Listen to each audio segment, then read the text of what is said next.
Devant son chevalet, un homme, immortalisé en plein travail, avec pour toile de fond Gravelines et son chenal. C'est Arthur Van Eyck, artiste peintre, qui saisit sur le vif toute l'atmosphère de ce ballet hivernal. Van Eyck a une histoire donc très étroite avec Gravelines, Petit-Fort et Grand-Fort, puisqu'il a vécu dans les années 50 et 60. Il a énormément peint sur le chenal, à la fois des marines, mais aussi énormément de portraits. C'est pourtant loin de la mer et des beaux-arts que l'homme est né en 1924 et a grandi dans un quartier populaire de Roubaix. Arthur n'avait aucune culture picturale et musicale, puisqu'il disait lui-même, et c'était absolument vrai, qu'à 20 ans, il ne savait pas du tout qui était Van Gogh. Et c'est logique, puisqu'à 13 ans, il était parti travailler en usine. Mais il s'est fait une culture lui-même, il a plongé dans tous ses bouquins. Il trouvait la vision des autres, et ça, pour lui, c'était important. C'était absolument impensable que ce garçon-là soit peintre un jour.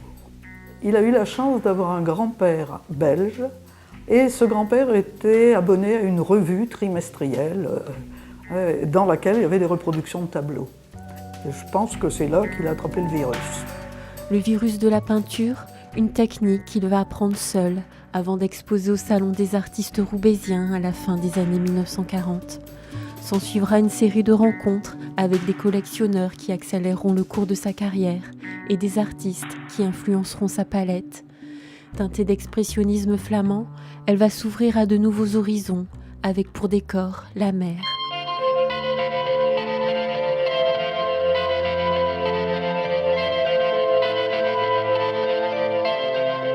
C'est le peintre Eugène Leroy qui lui a fait découvrir le chenal de Grand-Fort et de Petit-Fort au début des années 50. Et donc il découvre, il a un coup de foudre immédiat pour le lieu. Et alors il s'y installera quelques années plus tard. Et donc sur les lieux qu'il fréquentait, il faisait des petites esquisses au dessin ou souvent à l'aquarelle pour se rappeler de cet instant. Et par la suite, dans l'atelier, souvent, il reprenait le modèle et peignait à l'huile.